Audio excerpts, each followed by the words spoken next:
Hello students, welcome back to my class. In today's class, we are going to teach you Beti Bachao, Beti Padhao, a short essay for students presented by Kaviraj Jirge. ಆತ್ಮೀಯ ವಿದ್ಯಾರ್ಥಿಗಳೇ, ತಮ್ಮೆಲ್ಲರಿಗೂ ಇವತ್ತಿನ ಒಂದು ತರಗತಿಗೆ ಸ್ವಾಗತ ಬಯಸ್ತಾ ಇವತ್ತಿನ ತರಗತಿಯಲ್ಲಿ ನಾವು ಒಂದು ಶಾರ್ಟ್ ಆದಂತ ಒಂದು ಎಸ್ಸೆ ಅನ್ನ ಕಲಿಯೋಣ. ಎಸ್ಸೆ ಅಂದ್ರೆ ಪ್ರಬಂಧ. ಸೊ ಪ್ರಬಂಧದ ಟಾಪಿಕ್ ಏನಿದೆ? ಬೇಟಿ ಬಚಾವೋ ಬೇಟಿ ಪಡಾವೋ, ಅಂದ್ರೆ ಹುಡುಗಿಯನ್ನ ರಕ್ಷಿಸೋದು ಮತ್ತು ಹುಡುಗಿಯನ್ನ ಕಲಿಸೋದು ಅಂತ ಅರ್ಥ ಕೊಡುತ್ತೆ. ಬೇಟಿ ಬಚಾವೋ ಬೇಟಿ ಪಡಾವೋ. ಸೊ ಈ ಒಂದು ಟಾಪಿಕ್ ಮೇಲೆ ನಮಗೆ ಎಕ್ಸಾಮ್ಗಳಲ್ಲಿ ಎಸ್ಸೆಗಳನ್ನ ಕೇಳ್ತಾರೆ. ಸ್ಪೆಷಲ್ ಆಗಿ ಹೈಸ್ಕೂಲ್ ಒಂದು ಸ್ಟೂಡೆಂಟ್ಗಳಿಗೆ 3 ಅಂಕದ ಪ್ರಶ್ನೆ ಕೇಳ್ತಾರೆ ಮತ್ತು ಬೇರೆಗಳ ಒಂದು ಎಕ್ಸಾಮ್ಗಳಲ್ಲಿ 4 ಅಂಕದ ಅಥವಾ 5 ಅಂಕದ ಎಸ್ಸೆಗಳನ್ನ ಕೇಳ್ತಾರೆ. ಬಟ್ ಹೈಸ್ಕೂಲ್ ಒಂದು ದೃಷ್ಟಿಯಲ್ಲಿ ನೋಡಿದಾಗ 3 ಅಂಕದ ಪ್ರಶ್ನೆ ಆಗಿ ನಿಮಗೆ ಬೇಟಿ ಬಚಾವೋ ಬೇಟಿ ಪಡಾವೋ ಅಂತಕ್ಕಂಥ ಒಂದು ಎಸ್ಸೆನ ಕೇಳಬಹುದು. ಸೊ ಎಸ್ಸೆಗಳನ್ನ ಯಾವ ತರ ಬರಿಬೇಕು ಅಂತಕ್ಕಂಥ ಒಂದು ಈಗಾಗಲೇ ನಾನು ವಿಡಿಯೋನ ಮಾಡಿದ್ದೀನಿ. ಅಂದ್ರೆ ಎಸ್ಸೆ ಬರೀಬೇಕಂದ್ರೆ ಯಾವ ಒಂದು ಸ್ಟೆಪ್ಸ್ ಎಲ್ಲ ಫಾಲೋ ಮಾಡಬೇಕು, ಯಾವ ಟ್ರಿಕ್ಸ್ ಅನ್ನ ಫಾಲೋ ಮಾಡಬೇಕು ಅನ್ನೋದ್ರ ಬಗ್ಗೆ ಈಗಾಗಲೇ 2-3 ವಿಡಿಯೋಗಳನ್ನ ಮಾಡಿದ್ದೀನಿ. ಎಸ್ಸೆಗಳು ಸಂಬಂಧಪಟ್ಟಂತೆ 13-14 ವಿಡಿಯೋಗಳನ್ನ ಎಸ್ಸೆಗಳು ಕೂಡ ಮಾಡಿದ್ದೀನಿ. ಸೊ ಅವುಗಳನ್ನ ನೋಡ್ಬೇಕಂತ ಅದ್ರ ಲಿಂಕ್ ಅನ್ನ ವಿಡಿಯೋ ಕೆಳಗಡೆ ಕೊಟ್ಟಿದ್ದೀನಿ. ಸೊ ನೋಡ್ಬೋದು. ಇವತ್ತು ನಾವು ಕಲಿತಾ ಇದ್ದೋ ಎಸ್ಸೆ ಯಾವುದು? ಬೇಟಿ ಬಚಾವೋ ಬೇಟಿ ಪಡಾವೋ. ಸೊ ನೋಡೋಣ, ಈಗ ನಾವು ಪ್ರಾರಂಭದಲ್ಲಿ ಏನ್ ನೋಡ್ತೀವಿ? ಇಂಟ್ರಡಕ್ಷನ್ ಅನ್ನ ನೋಡ್ತೀವಿ. ಸೊ ಯಾವ್ದಾದ್ರೂ ಒಂದು ಎಸ್ಸೆಯನ್ನ ಬರಿಬೇಕಂದ್ರೆ ನಾವು ಫಸ್ಟ್ ಆ ಎಸ್ಸೆ ಟೈಟಲ್ ಅನ್ನ ಬರಿಬೇಕು. ಎಸ್ಸೆ ಟೈಟಲ್ ಬರೆದ ನಂತರ ಅದರ ಕೆಳಗಡೆ ಇಂಟ್ರಡಕ್ಷನ್ ಅನ್ನ ಬರಿಬೇಕು. ಸೊ ಇಂಟ್ರಡಕ್ಷನ್ ಅಂದ್ರೆ ಪೀಠಿಕೆ, ಅಂದ್ರೆ ಈ ಎಸ್ಸೆಗೆ ಸಂಬಂಧಪಟ್ಟಂತೆ ಒಂದು ಶಾರ್ಟ್ ಆದ ಒಂದು ಇನ್ಫಾರ್ಮೇಶನ್ ಅನ್ನ ಇಲ್ಲಿ ಬರಿಬೇಕು. ಸೊ ನೋಡೋಣ ಇಂಟ್ರಡಕ್ಷನ್ ಅಲ್ಲಿ ಏನ್ ಬರಿಬೇಕು ಅನ್ನೋದು. ಬೇಟಿ Bachao Beti Padhao is a national level campaign inaugurated by Prime Minister Narendra Modi on January 22, 2015. It is to save the girl child all over India. So ಇಲ್ಲಿ ಬರ್ತಕ್ಕಂಥ ಡಿಫಿಕಲ್ಟ್ಸ್ ವರ್ಡ್ಸ್ ನೋಡಿ. Beti Bachao Beti Padhao is a national level. National level ಅಂದ್ರೆ ರಾಷ್ಟ್ರ ಮಟ್ಟದ್ದು. Campaign ಅಂದ್ರೆ ಹೋರಾಟ ಅಥವಾ ಒಂದು ಸಂಗ್ರಾಮ ಅಂತಾನೆ ಹೇಳ್ಬೋದು. ಇನ್ಆಗ್ಯುರೇಟೆಡ್ ಅಂದ್ರೇನು? ಉದ್ಘಾಟಿಸಲಾಯಿತು, ಉದ್ಘಾಟಿಸೋದು, ಓಪನಿಂಗ್ ಮಾಡೋದು. ಅಂದ್ರೆ ಬೇಟಿ ಬಚಾವೋ ಬೇಟಿ ಪಡಾವೋ ಅಂತಕ್ಕಂಥ ಒಂದು ರಾಷ್ಟ್ರ ಮಟ್ಟದ ಒಂದು ಕ್ಯಾಂಪೇನ್ ಅನ್ನ ನಮ್ಮ ದೇಶದ ಪ್ರೈಮ್ ಮಿನಿಸ್ಟರ್ ಆಗಿರ್ತಕ್ಕಂಥ ನರೇಂದ್ರ ಮೋದಿ ಅವರು ಉದ್ಘಾಟನೆ ಮಾಡಿದ್ರು. ಸೊ ಯಾವಾಗ ಉದ್ಘಾಟನೆ ಮಾಡಿದ್ರು? ಜನವರಿ 22, 2015 ಈ ಪ್ರೋಗ್ರಾಮ್ ಅನ್ನ ಇನ್ಆಗ್ಯುರೇಟ್ ಮಾಡಿದ್ರು. It is to save the girl child all over India. So ಈ ಒಂದು ಯೋಜನೆಯ ಮುಖ್ಯ ಉದ್ದೇಶ ಏನಂದ್ರೆ ಭಾರತದಲ್ಲಿರ್ತಕ್ಕಂಥ ಹೆಣ್ಣು ಮಗುವನ್ನ ರಕ್ಷಿಸೋದು. ಈ ಒಂದು ಯೋಜನೆಯ ಪ್ರಮುಖ ಉದ್ದೇಶ. It is to save the girl child all over India. So ಇಷ್ಟು ನಾವು ಬ್ರೀಫ್ ಆದ ಒಂದು ಮಾಹಿತಿಯನ್ನ ಬರೆದ್ರೆ ಸಾಕು. ಸರಿನಾ? ಇದು ಇಂಟ್ರಡಕ್ಷನ್. ಸೊ ಎಸ್ಸೆ ಬರೀಬೇಕಂದ್ರೆ ಫಸ್ಟ್ ಸ್ಟೆಪ್ ಏನು? ಇಂಟ್ರಡಕ್ಷನ್. ಸೆಕೆಂಡ್ ಸ್ಟೆಪ್ ಅಲ್ಲಿ ನಾವು ಏನ್ ಬರೀಬೇಕಂದ್ರೆ essay body of the essay ಅಂತ ಹೇಳ್ತೀವಿ. ಬಾಡಿ ಆಫ್ ದ ಎಸ್ಸೆ ಅಂತ ನಾವು ಟೈಟಲ್ ಅಲ್ಲಿ ಬರೆಯೋದು ಬೇಡ. ನೇರವಾಗಿ ಇಂಟ್ರಡಕ್ಷನ್ ಒಂದು ಪ್ಯಾರಾಗ್ರಾಫ್ ಅನ್ನ ಬರೆದ ನಂತರ ನೆಕ್ಸ್ಟ್ ಪ್ಯಾರಾಗ್ರಾಫ್ ನಾವು ಬಾಡಿ ಆಫ್ ದ ಎಸ್ಸೆ ಬರೀಬೇಕು. ಅಂದ್ರೆ ಈ ಎಸ್ಸೆಗೆ ಸಂಬಂಧಪಟ್ಟಂತೆ ಡೀಟೇಲ್ ಆದ ಮಾಹಿತಿಯನ್ನ ಎಷ್ಟು ಅಂಕ ಕೇಳಿರ್ತಾರೋ ಅಷ್ಟು ಅಂಕಗಳಿಗೆ ನಾವು ಇಲ್ಲಿ ಬರಿಬೇಕಾಗುತ್ತೆ. ಸೊ ನೋಡೋಣ ಬಾಡಿ ಆಫ್ ದ ಎಸ್ಸೆ ಅಲ್ಲಿ ಏನು ಬರಿಬೇಕಂತ. Aim of Beti Bachao Beti Padhao scheme. So Beti Bachao Beti Padhao ಅಂತ ಸ್ಕೀಮ್ ನ ಉದ್ದೇಶ ಏನು, ಗುರಿ ಏನು? ಏಮ್ ಅಂದ್ರೇನು? ಗುರಿಗಳು. ಸೊ ಈ ಯೋಜನೆಯನ್ನ ಯಾಕೆ ಜಾರಿ ತಂದರು? ಸೊ ಈ ಯೋಜನೆಯ ಮುಖ್ಯ ಉದ್ದೇಶಗಳು, ಮುಖ್ಯ ಗುರಿಗಳು ಏನಾಗಿದ್ದು ಅಂತ ನಾವೀಗ ಪಾಯಿಂಟ್ ವೈಸ್ ನೋಡೋಣ. Point number 1, aims to save girl child. ಹೆಣ್ಣು ಮಗುವನ್ನ ರಕ್ಷಿಸೋದು ಮುಖ್ಯ ಗುರಿಯಾಗಿದೆ. Provide the proper education and security. ಅಂದ್ರೆ ಆ ಹೆಣ್ಣು ಮಗುವಿಗೆ ಸೂಕ್ತವಾದ ಶಿಕ್ಷಣವನ್ನ ಕೊಡೋದು, ಜೊತೆಗೆ ಸೆಕ್ಯೂರಿಟಿ ಅಂದ್ರೆ ಸುರಕ್ಷತೆಯನ್ನ ಒದಗಿಸೋದು. ಇದು ಮುಖ್ಯ ಉದ್ದೇಶ. ಸೊ ಸೆಕೆಂಡ್ ಏನಿದೆ? To help them with personal and professional development. So ಆ ಹೆಣ್ಣು ಮಗುವನ್ನ ವೈಯಕ್ತಿಕವಾಗಿ ಮತ್ತು ಒಂದು ವೃತ್ತಿಪರವಾಗಿ ಅಭಿವೃದ್ಧಿ ಪಡಿಸೋದು. ಇಲ್ಲಿ ಪರ್ಸನಲ್ ಅಂದ್ರೇನು? ವೈಯಕ್ತಿಕವಾಗಿ. ಆಮೇಲೆ ಪ್ರೊಫೆಷನಲ್ ಅಂದ್ರೆ ವೃತ್ತಿಪರ, ಅಂದ್ರೆ ಅವರ ವೈಯಕ್ತಿಕ ಜೀವನ ಆಗಿರ್ಬೋದು, ಅವರ ವೃತ್ತಿ ಜೀವನ ಆಗಿರ್ಬೋದು, ಎರಡರಲ್ಲಿ ಕೂಡ ಡೆವಲಪ್ಮೆಂಟ್ ಅನ್ನ ಮಾಡೋದು ಸೆಕೆಂಡ್ ಏಮ್ ಅಂತಾನೆ ಹೇಳ್ತೀವಿ. ಹೌದಾ? ಥರ್ಡ್ ಏಮ್ ಏನಿದೆ? Prevent female infanticide all over the country. Infanticide ಅಂದ್ರೇನು? ಶಿಶು ಹತ್ಯೆ. ಅಂದ್ರೆ ಭ್ರೂಣದಲ್ಲಿ ಇದ್ದಾಗ, ಹೊಟ್ಟೆಯಲ್ಲಿದ್ದಾಗ ಮಗುವನ್ನ, ಹೆಣ್ಣು ಮಗು ಗಂಡು ಮಗು ಅಂತ ಗೊತ್ತಾದಾಗ, ಹೆಣ್ಣು ಮಗು ಅಂತ ಗೊತ್ತಾದಾಗ ಅದನ್ನ ಕೊಂದು ಹಾಕ್ತಾರಲ್ಲ, ಅದನ್ನ ನಾವು ಇನ್ಫೆಂಟಿಸೈಡ್ ಅಂತ ಹೇಳ್ತೀವಿ. ಹೆಣ್ಣು ಭ್ರೂಣ ಹತ್ಯೆ ಅಂತ ಕೂಡ ಹೇಳ್ತೀವಿ.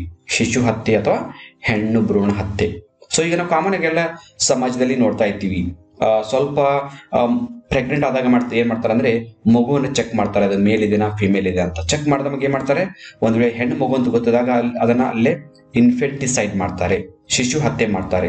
ಸೊ ಇದನ್ನ ತಡಿಬೇಕನ್ನೋದೇ ಈ ಯೋಜನೆಯ ಮತ್ತೊಂದು ಉದ್ದೇಶ. ಪ್ರಿವೆಂಟ್ ಅಂದ್ರೆ ಏನು, ಹೋಗಲಾಡಿಸೋದು. Prevent female infanticide all over the country, ನಮ್ಮ ದೇಶದಲ್ಲಿ ಈ ಶಿಶು ಹತ್ಯೆಯನ್ನ ಹೋಗಲಾಡಿಸೋದು.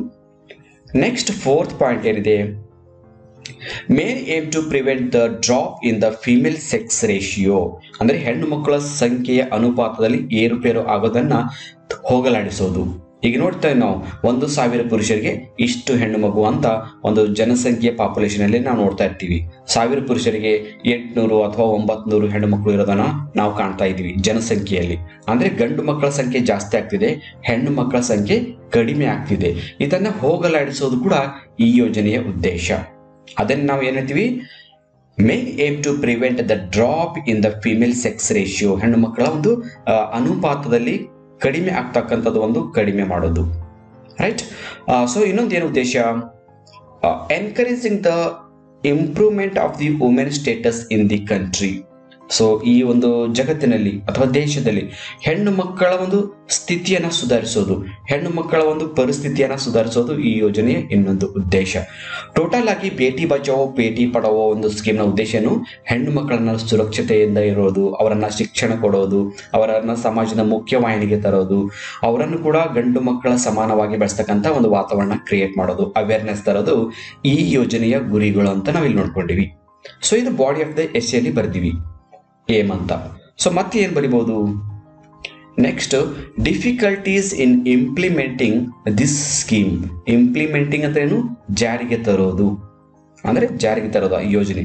ಸೊ ಆ ಯೋಜನೆ ಜಾರಿಗೆ ತರಬೇಕಂದ್ರೆ ಏನೇನು ಡಿಫಿಕಲ್ಟೀಸ್ ಇವೆ, ಬೇಟಿ ಬಚಾವೋ ಬೇಟಿ ಪಡಾವೋ ಅಂತಕ್ಕಂಥ ಒಂದು ಯೋಜನೆ ನಮ್ಮ ದೇಶದಲ್ಲಿ ಜಾರಿಗೆ ತರಬೇಕಂದ್ರೆ ಅದಕ್ಕೆ ಏನೇನು ಅಡೆತಡೆಗಳಿವೆ, ಏನೇನು ತೊಂದರೆ ಆಗ್ತಿದೆ, ಯಾಕೆ ಯೋಜನೆ ಇನ್ನು ಸಂಪೂರ್ಣವಾಗಿ ಯಶಸ್ವಿ ಆಗ್ತಾ ಇಲ್ಲ ಅಂತಕ್ಕಂಥ ಪಾಯಿಂಟ್ ಅನ್ನ ಇಲ್ಲಿ ಒಂದು 3-4 ಪಾಯಿಂಟ್ ಬರೆದ್ರೆ ಸಾಕು, ಹೌದಾ.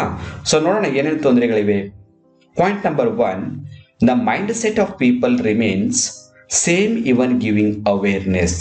ಸೊ ಜನರಿಗೆ ಎಷ್ಟೇ ಒಂದು ಪ್ರಜ್ಞೆನ ತಂದರೂ ಕೂಡ ಅವರು ಮನಸ್ಥಿತಿಯಲ್ಲಿ ಬದಲಾವಣೆ ಆಗದೇ ಇರೋದು. ಇಲ್ಲಿ ಮೈಂಡ್ ಸೆಟ್ ಅಂದ್ರೇನು, ಅವರ ಮನಸ್ಥಿತಿ. ನಾವು ಜನರನ್ನ ಪ್ರಜ್ಞೆ ತಂದಾಗ ಅವರು ಕೂಡ ಅದಕ್ಕೆ ಸ್ಪಂದಿಸಬೇಕು, ಹೆಣ್ಣು ಮಕ್ಕಳನ್ನ ಸಮಾನವಾಗಿ ನೋಡ್ತಕ್ಕಂಥ ಒಂದು ವಾತಾವರಣ ಕ್ರಿಯೇಟ್ ಮಾಡಬೇಕು. ಬಟ್ ಸರ್ಕಾರ ಆಗಿರ್ಬೋದು, ಜನ ಆಗಿರ್ಬೋದು, ಎಷ್ಟೇ ಅವೇರ್ನೆಸ್ ತಂದರೂ ಕೂಡ ಇನ್ನೂ ಕೆಲವರು ಮನಸ್ಥಿತಿ ಬದಲಾಗಿಲ್ಲ. ಇದು ಕೂಡ ಈ ಯೋಜನೆಯ ಒಂದು ಜಾರಿ ತರಬೇಕಂದ್ರೆ ತುಂಬಾನೇ ಕಷ್ಟ ಆಗಿದೆ. ನೆಕ್ಸ್ಟ್ ಸೆಕೆಂಡ್ ಪಾಯಿಂಟ್ ಏನಂದ್ರೆ, this scheme needs supports from all society. So ಈ ಯೋಜನೆ ಜಾರಿಗೆ ತರಬೇಕಂದ್ರೆ ಎಲ್ಲಾ ಸಮುದಾಯಗಳು, ಎಲ್ಲಾ ಜಾತಿ ವರ್ಗದವರು ಕೂಡ ಅದಕ್ಕೆ ಸ್ಪಂದನೆ ಮಾಡಬೇಕು. ಅದು ನಮಗೆ ಸಂಬಂಧಪಟ್ಟಿದ್ದಲ್ಲ, ಅದು ಅವರಿಗೆ ಸಂಬಂಧಪಟ್ಟಿದ್ದು. ಈ ತರ ಯಾವುದೇ ಜಾತಿ ಮತ ಕುಲ ಬಾಂಧವ್ಯ ಯಾವುದೇ ನೋಡಿದೆ ಎಲ್ಲರೂ ಕೂಡ ಆ ಒಂದು ಯೋಜನೆಗೆ ಸಪೋರ್ಟ್ ಮಾಡಬೇಕು. ಈ ಒಂದು ಕೊರತೆ ಕೂಡ ನಾವು ಕಾಣ್ತಾ ಇದ್ದೀವಿ. ಹೀಗಾಗಿ ಯೋಜನೆ ಜಾರಿ ತರೋದರಲ್ಲಿ ಡಿಫಿಕಲ್ಟೀಸ್ ಅನ್ನ ಫೀಲ್ ಮಾಡ್ತಾ ಇದ್ವಿ. ಸೊ ಥರ್ಡ್ ಪಾಯಿಂಟ್ ನೋಡಿದಾಗ, the dowry system is the another obstacle in this implementation. So dowry system ಅಂದ್ರೇನು, ವರದಕ್ಷಿಣೆ ಪದ್ಧತಿ. ವರದಕ್ಷಿಣೆ ಪದ್ಧತಿ. ಆಬ್ಸ್ಟೆಕಲ್ ಅಂದ್ರೇನು, ಅಡೆತಡೆಗಳು. ಆಬ್ಸ್ಟೆಕಲ್ ಅಂದ್ರೆ ಅಡೆತಡೆ, ಇಂಪ್ಲಿಮೆಂಟೇಷನ್ ಅಂದ್ರೆ ಜಾರಿಗೆ ತರೋದು. ಸೊ ಈ ಯೋಜನೆ ಜಾರಿಗೆ ತರಬೇಕಂದ್ರೆ ಇನ್ನೊಂದು ತೊಂದರೆ ಏನಿದೆ ಅಂದ್ರೆ ವರದಕ್ಷಿಣಾ ಪದ್ಧತಿ. ವರದಕ್ಷಿಣಾ ಪದ್ಧತಿಯಿಂದ ಏನಾಗ್ತಿದೆ ಇವತ್ತ, ಹೆಣ್ಣು ಮಕ್ಕಳನ್ನು ಹೇರೋದು ಬೇಡಪ್ಪ ಅಂತ ಒಂದು ವಾತಾವರಣ ಕ್ರಿಯೇಟ್ ಆಗ್ತಿದೆ. ಹೆಣ್ಣು ಮಕ್ಕಳು ಹುಟ್ಟಿದ್ರೆ ಅವರಿಗೆ ವರದಕ್ಷಿಣೆ ಕೊಟ್ಟು ತುಂಬಾನೇ ಖರ್ಚು ಮಾಡಿ ಮದುವೆ ಮಾಡಬೇಕಾಗುತ್ತೆ. ಸೊ ಆ ಖರ್ಚು ವೆಚ್ಚವನ್ನು ತಡಿಬೇಕಂದ್ರೆ ಹೆಣ್ಣು ಮಕ್ಕಳು ಹುಟ್ಟೋದು ಬೇಡ ಅಂತಕ್ಕಂಥ ಒಂದು ವಾತಾವರಣ ಕ್ರಿಯೇಟ್ ಆಗ್ತಿದೆ. ಸೊ ಈ ಡೌರಿ ಸಿಸ್ಟಮ್, ವರದಕ್ಷಿಣಾ ಪದ್ಧತಿಯಿಂದ ಈ ಹೆಣ್ಣು ಮಕ್ಕಳ ಒಂದು ಸ್ಥಾನಮಾನ ಕೂಡ ಈ ಯೋಜನೆ ಜಾರಿ ತರಬೇಕಂದ್ರೆ ತೊಂದರೆಗಳಾಗ್ತಿವೆ. ಸೊ ಮತ್ತೆ ಏನ್ ತೊಂದರೆ ಇರ್ಬೋದು, ಪವರ್ಟಿ and illiteracy is another drawback. So ಪವರ್ಟಿ ಅಂದ್ರೇನು, ಬಡತನ. ಇಲ್ಲಿಟ್ರಸಿ ಅಂದ್ರೇನು, ಅನಕ್ಷರತೆ.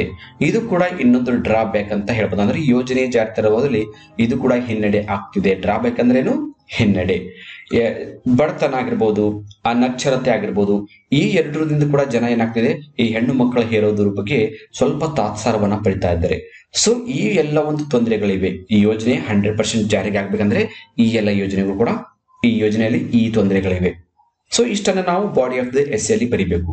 ಅಂದ್ರೆ ಈ ಬೇಟಿ ಬಚಾವೋ ಬೇಟಿ ಪಡಾವೋ ಯೋಜನೆ ಜಾರಿಗೆ ತರಬೇಕಂದ್ರೆ ಉದ್ದೇಶ ಏನು, ಗುರಿ ಏನು, ಮತ್ತು ಈ ಯೋಜನೆ ಜಾರಿ ತರಬೇಕಾದ್ರೆ ಏನೇನು ಅಡೆತಡೆಗಳಿವೆ, ಏನೇನು ಕಷ್ಟಗಳಿವೆ ಅಂತಕ್ಕಂಥದ್ದು ಒಂದು 4-5 ಪಾಯಿಂಟ್ಗಳನ್ನ ಬರಿಬೇಕು. ಸೊ ಇಷ್ಟು ಬಾಡಿ ಆಫ್ ದ ಎಸ್ಸೆಯಲ್ಲಿ ಬರೆದು ಕೊನೆಗೆ ನಾವು ಏನ್ ಬರಿಬೇಕಂದ್ರೆ ಕನ್ಕ್ಲೂಷನ್ ಬರಿಬೇಕು. ನೋಡಿ, ನಾವು ಎಸ್ಸೆ ಬರಿಬೇಕಂದ್ರೆ 3 ಸ್ಟೆಪ್ ಇವೆ. Step number 1 introduction, step number 2 body of the essay, step number 3 conclusion. So conclusion ಅಂದ್ರೆ ಏನು? ಉಪಸಂಹಾರ. ಈ ಉಪಸಂಹಾರದಲ್ಲಿ ಏನ್ ಬರಿಬೇಕಂದ್ರೆ ಈ ಎಸ್ಸೆಗೆ ಸಂಬಂಧಪಟ್ಟಂತೆ ಏನಾದ್ರೂ ಒಂದು ಧನಾತ್ಮಕ ಒಂದು ಪಾಸಿಟಿವ್ ಅನ್ನ ಅಂದ್ರೆ ಒಂದು ಪಾಸಿಟಿವ್ ಒಂದು ಅಟಿಟ್ಯೂಡ್ ಅನ್ನ ಹೊಂದಬೇಕು. ಸೊ ಈ ಯೋಜನೆ ಜಾರಿ ತರಬೇಕಂದ್ರೆ ಏನ್ ಮಾಡಿದ್ರೆ ಒಳ್ಳೇದು ಅಂತಕ್ಕಂಥ ಒಂದು ಶಾರ್ಟ್ ಆದ ಮಾಹಿತಿಯನ್ನ ಇಲ್ಲಿ ಕನ್ಕ್ಲೂಷನ್ ಅಲ್ಲಿ ಬರಿಬೇಕು. ನಾವು ಕನ್ಕ್ಲೂಷನ್ ಅಂದ್ರೆ ಉಪಸಂಹಾರ ಅಥವಾ ಮುಕ್ತಾಯ ಅಂತ ಹೇಳ್ತೀವಿ. ಸೊ ನೋಡೋಣ ಇಲ್ಲಿ ಏನ್ ಬರಿಬೇಕನ್ನೋದು. By this scheme people got awareness of girl child importance. So ಈ ಯೋಜನೆಯಿಂದ ಜನಸಾಮಾನ್ಯರಿಗೆ ಈ ಹೆಣ್ಣು ಮಕ್ಕಳ ಒಂದು ಮಹತ್ವದ ಬಗ್ಗೆ ಪ್ರಜ್ಞೆ ಬರ್ತಾ ಇದೆ. ಹೌದಾ? People now have a serious impact to work for girl child uplift in society. Uplift ಅಂದ್ರೇನು? ಏಳಿಗೆ ಅಥವಾ ಅಭಿವೃದ್ಧಿ. ಸೊ ಈ ಯೋಜನೆಯಿಂದ ಏನಾಗ್ತದೆ, ಜನರು ಕೂಡ ಸೀರಿಯಸ್ ಆಗಿ ಈ ಹೆಣ್ಣು ಮಕ್ಕಳ ಒಂದು ಅಭಿವೃದ್ಧಿಗಾಗಿ ಪ್ರಯತ್ನ ಮಾಡ್ತಕ್ಕಂಥ ಒಂದು ಪ್ರಭಾವ ಬೀರ್ತಾ ಇದೆ ಅಂತ ಹೇಳ್ಬೋದು. The success of this scheme will add tremendous to the economic growth of the country. Tremendous ಅಂದ್ರೇನು? ಅಗಾಧವಾಗಿ, ಬಹಳ ಜಾಸ್ತಿ ಅಂತ ಹೇಳ್ತೀವಿ. ಅಂದ್ರೆ ನಮ್ಮ ಸಮಾಜದ ಒಂದು ಆರ್ಥಿಕ ಪರಿಸ್ಥಿತಿ ಸುಧಾರಿಸಬೇಕಂದ್ರೆ ಈ ಹೆಣ್ಣು ಮಕ್ಕಳಿಗೆ ಕೂಡ ನಾವು ಸಮಾನವಾದ ಸ್ಥಾನಮಾನ ಕೊಡಬೇಕು. ಈ ಯೋಜನೆ ಸಕ್ಸಸ್ ಆಗ್ಬೇಕು ಅಂದಾಗ ಸಮಾಜದಲ್ಲಿ ಒಂದು ಆರ್ಥಿಕ ಪರಿಸ್ಥಿತಿ ಕೂಡ ಸುಧಾರಿಸುತ್ತೆ ಅಂತ ಹೇಳ್ತೀವಿ. This scheme helped every girl child to be secured and protected. So ಈ ಯೋಜನೆ ಜಾರಿಯಿಂದ ಹೆಣ್ಣು ಮಗುವಿನ ಒಂದು ಸುರಕ್ಷತೆ ಮತ್ತು ಅವರ ಒಂದು ರಕ್ಷಣೆ ಯಶಸ್ವಿ ಆಗುತ್ತೆ ಅಂತಕ್ಕ ಒಂದು ಆಶಾಭಾವನೆಯನ್ನ ಇಟ್ಕೊಂಡು ಇಲ್ಲಿ ಕನ್ಕ್ಲೂಷನ್ ಅನ್ನ ಬರೀಬೇಕು. ಸೊ ಕನ್ಕ್ಲೂಷನ್ ಯಾವಾಗ್ಲೂ ಒಂದು ಆಶಾಭಾವನೆ. ಸೊ ಅದನ್ನು ಯಶಸ್ವಿ ಆಗ್ತಕ್ಕಂಥ ಒಂದು ಪ್ರಯತ್ನವನ್ನ ಮಾಡಬೇಕು ಅಂತ ಒಂದು ಉದ್ದೇಶವನ್ನ ಹೇಳ್ತಾ ಎಸ್ಸೆಯನ್ನ ಮುಗಿಸ್ಬೇಕು. ಸೊ ಈ ಎಸ್ಸೆನ ನೀವು ಏನ್ ಮಾಡಿ ಒಂದು ನೋಟ್ಬುಕ್ ಅಲ್ಲಿ ನೀಟಾಗಿ ಬರ್ಕೊಳ್ಳಿ. ಸೊ ಈ ವಿಡಿಯೋನ ಸ್ಟಾಪ್ ಮಾಡ್ತಾ ಸ್ಲೋ ಆಗಿ ನೀಟಾಗಿ ಬರ್ಕೊಳ್ಳಿ. ಸೊ ನಿಮ್ಗೆ ಎಕ್ಸಾಮ್ಗೆ ತುಂಬಾನೇ ಹೆಲ್ಪ್ ಆಗುತ್ತೆ. ಯಾಕಂದ್ರೆ ಈ ಒಂದು ಎಸ್ಸೆ ಟಾಪಿಕ್ ತುಂಬಾನೇ ಇಂಪಾರ್ಟೆಂಟ್ ಆಗಿದೆ. ಸಾಕಷ್ಟು ಎಕ್ಸಾಮ್ಗಳಲ್ಲಿ ಈ ಒಂದು ಹಾಟ್ ಟಾಪಿಕ್ ಕೇಳ್ತಾ ಇದ್ದಾರೆ. ಯಾಕಂದ್ರೆ ಈಗ ಕರೆಂಟ್ ಇವೆಂಟ್ ಆಗಿ ಪ್ರಚಲಿತವಾಗಿ ಸುದ್ದಿಯಲ್ಲಿರ್ತಕ್ಕಂಥ ಒಂದು ಯೋಜನೆ ಇದೆ. ಸೊ ಈ ಯೋಜನೆ ಬಗ್ಗೆ ಡೀಪ್ ಆಗಿ ಚೆನ್ನಾಗಿ ಸ್ಟಡಿ ಮಾಡಿ ಅಂತ ಹೇಳ್ತಾ ಇವತ್ತಿನ ಒಂದು ಕ್ಲಾಸ್ ಅನ್ನ ಮುಗಿಸೋಣ. So thank you all for watching the video. If you like the video, subscribe to our channel to get more videos. Thank you all.